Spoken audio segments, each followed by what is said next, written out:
r/ask Reddit. What knowledge might save your life one day? Don't ever stop performing CPR on a person until the EMTs take their body away. CPR doesn't wake up a person. It's to force blood to their brain to prevent brain death so that the EMTs can revive that person. Edit. Thank you for the gold, kind strangers. And find a CPR buddy to switch with regularly. Even if they don't know CPR, coach them through it. But if at all possible, don't do it alone. Why? Because it is super taxing and your arms will get tired and hurt really fast. And as said, you can't stop. To add to this, you need to use a lot of force. You'll probably break their ribs. Don't stop. Living is more important than one or more broken ribs. Polar bears have insane ADHD. If one is chasing you, intermittently drop clothing items like a hat or gloves. It will stop to sniff them.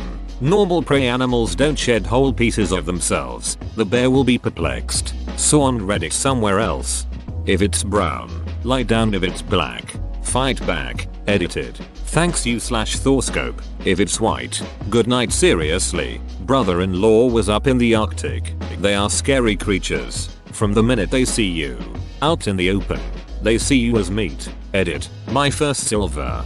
Thank you Bigly. Brother-in-law was cameraman with CBC. He got out of there a few years ago with all his clothes. My first gold. Thank you. Thank you, kind and handsome stranger. I promise to use my powers for good. Black is fight back. It's not recommended to start attacking a bear under really any circumstances. If you call 911, always say where the problem is first, followed by the problem. If you happen to get cut off before you can say what the problem is, at least the dispatcher has a location to send an officer to check it out and advise if more police or fire is needed. Example, operator, 911, where is your emergency? You, help, I am being stabbed, disconnect. Versus, operator, 911, where is your emergency? You, 742 Evergreen Terrace, help, I am, disconnect. Location, location, location. Sideshow Bob can stab faster than you can explain. Makes sense. Firefighter training. If there is a fire, crawl out of the building. Do not stand up to run. 1 or 2 breaths of smoke are enough to do major damage and require hospitalization. If you get out at all, it may be warm where you are crawling, but standing up can cook your skin and your lungs. The smoke at eye level can be more than 600 degrees Celsius, 1200 degrees Fahrenheit. If you can't see and don't know the room layout, crawl with your feet legs in front of you, sliding on your ass. Do not crawl face first, or you may take a dive down a staircase in the confusion. This is advisable usually only for whitewater scenarios. A side stroke is usually the most energy efficient method of swimming for a rescue if there's no danger of underwater hazards. I remember reading in a Reddit post similar to this, that if you can't do a pull-up you probably won't have the strength to pull yourself up off a ledge, and that has stuck with me ever since. In theory it's very true, but I would guess most people could if some serious adrenaline is involved. Have you seen most people? The instinct of wolves will only cause them to attack hunt you if they can intimidate you into fleeing from them. Standing your ground against a wolf pack will be terrifying, but will eventually cause them to bugger off. Tigers as well. Don't turn your eyes away from a tiger. There is a story of a boy that had to walk backwards for 3 hours back to his village being stalked by a tiger. The cost benefit of a prey animal even slightly hurting a tiger is not worth it. It could mean a death sentence in the wild. I broke eye contact by looking down with a tiger yesterday that was behind a fence 3 feet away, and he jumped at me. I looked up and he was standing straight up with his arms stretched above his head and claws on the fence. I swear to God he was at least 8 feet tall. I very nearly shat myself. Edit. Spelling. That water you're about to dive into might not be as deep as you think. Always just step in and swim down to check for depth, then jump. Always do this. My dad told me a story about a group of guys he knew from school. After graduation they all went up to someone's lake house and one guy decided to dive off the dock as soon as they got there. The water was shallow that year, and when he dove in he broke his neck and died on impact. If someone is trying to abduct you, fight back. Most abductors will just give up if they meet resistance, and whatever you do, don't let them take you to another location. You ain't taking me to no secondary location. Street smarts. If the tide suddenly goes out unexpectedly, run like you stole it, for higher ground. I read about a 10-year-old English girl who had just learned this before going on vacation with her family to Thailand. Then the big tsunami that killed a few 100,000 came. She saw the water retreat and the other tourists walk out on the exposed seafloor. She freaked out and convinced everybody to run for higher ground. A lot of people were saved by a little girl who had paid attention in school. They later brought a lot of flowers to the teacher. Imagine how terrifying that must be, knowing that a huge unstoppable wave is traveling hundreds of kilometers per hour to your location, and most people don't listen to you, just thinking you're a stupid kid who doesn't know any better. If you are ever bitten by a bat, raccoon, fox, or skunk, go directly to the hospital. There is no cure for rabies once it is fully onset. Out of all history, only 5 people survived rabies, Meredith Palmer being one of the 5. If you're ever charged by a moose, get behind a tree. They have about a 10-inch blind spot and they'll lose you. That's what Ski Patrol would always say when there were an increase in moose sightings on the mountain. They'd tell you to stay out of the trees when skiing, unless a moose is running at you. Then find trees, because unless you've got a steep hill or are already up to speed, the moose is probably faster than you think. When people say to take an aspirin to help during a heart attack, chew the pill. Don't swallow it whole. It gets absorbed much quicker. Edit. Last bit. Thanks for the silver. Whoa, I wouldn't have known that. Thanks. All snakes in Victoria, Australia are venomous. Just assume all snakes are venomous and stay away. Edit. 1 letter. If a person asks you for something in the street, a light, the time, whatever, always keep the person in your eye line. So if they ask for the time, don't just look down at your watch. Raise your arm slightly so your watch is in sight. I was told this years ago at a self-defense thing at a corporate retreat type of event, and I wondered if it was ever going to be useful or just something to pad out the teacher's session. Then, a decade later, I was on the street late at night on my way home, and someone approached me and asked for the time. I did this, told him the time, and he just kinda stood there. Then he started asking some weird, clearly improvised, question about how he was looking for his friend's house, and he was sure it was on that street, and he had a yellow car similar to the one behind me. I didn't look back but just said, yeah, yellow, and he pointed directly behind me. I said, yeah, the yellow car. I saw it as I walked by. So, he paused for a second, looking like that meme of the woman with the equations around her head, then just yelled, "Oh, duck you," and stormed off. It was only afterwards I realized that I think he wanted me to look away so he could slug me, but he wasn't prepared to attack someone that was looking right at him.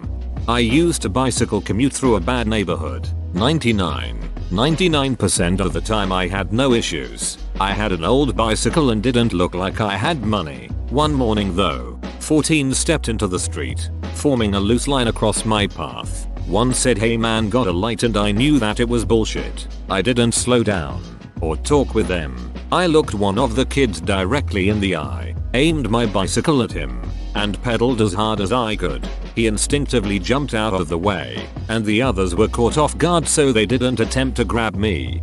It's good you remembered that, especially in that situation. I'm glad I saw this. It makes so much sense.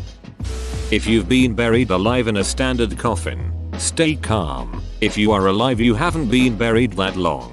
Also, the dirt above you hasn't set yet. Most coffins are not built to last once buried and as a result have weak siding. So here is what you do. Pull your shirt over your head. You don't want to be swallowing dirt. Position yourself so you are as sideways in the coffin as possible with hands and feet pushing on the long sides. Push. You should be able to blow out one of the walls. Start crawling up. Do not panic. You may not find a grip immediately. Keep going until you make it out. Worst nightmare. Just reading that made me uncomfortable. Always leave your itinerary with someone. If you meet strangers, i.e., potential bad people, on the road, always let them know that you are in touch with friends and family and that they know exactly where you are. You become less attractive as a victim. Edit. Always let strangers know that you have a destination and are expected at a particular time. 2. Always let strangers know that you have a destination and are expected at a particular time. 2. This is really useful when traveling in areas where taxis tuk-tuks will try to bring you somewhere better. Just tell them you're meeting a friend and they shut up. Know how to spot a stroke. An easy way to remember is the acronym F-A-S-T. Face. Is one side of your face droopy? Can you fully smile? Arms? Can you hold your arms out straight? Speech. Are you unintentionally slurring your words? Time.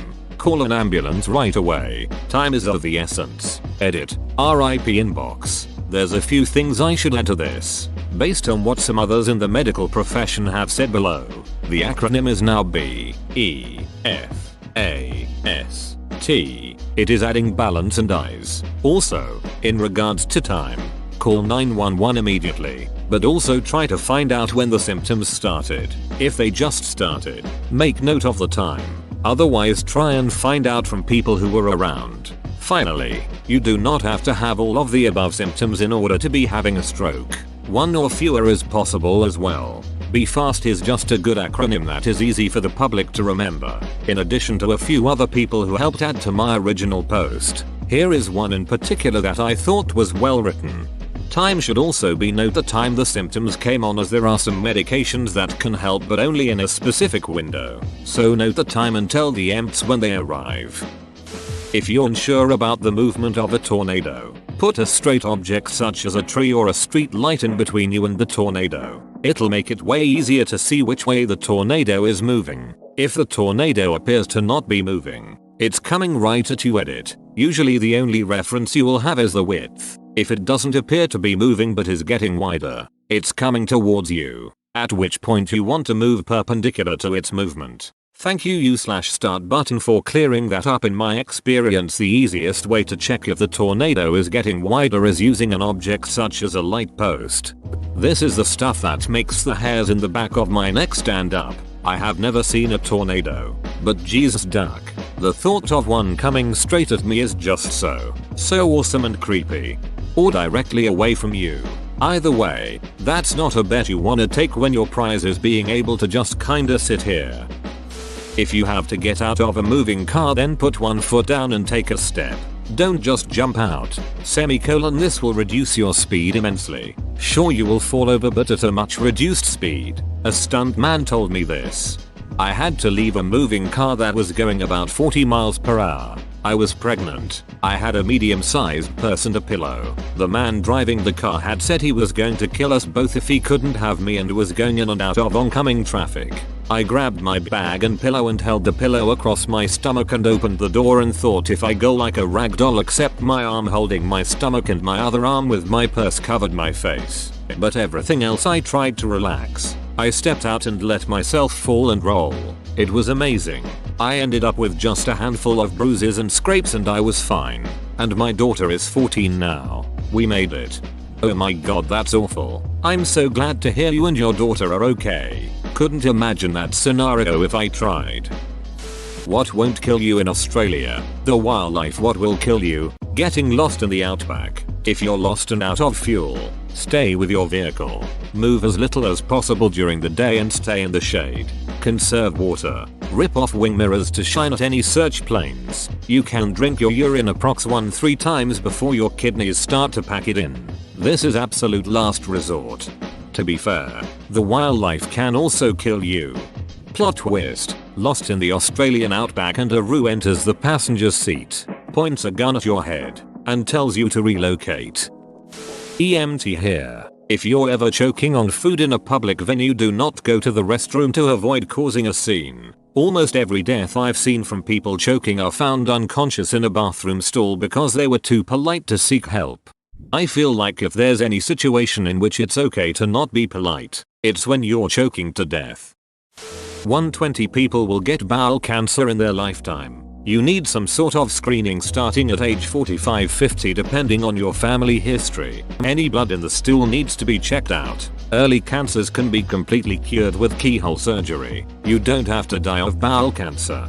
In Australia, when you turn 50, the government starts sending you free testing kits every 2 years. If you're a pedestrian and crossing a street, if you can see the sun's reflection on the windshield of a car, there's a good chance the driver cannot see you. If your shadow points toward the car, same.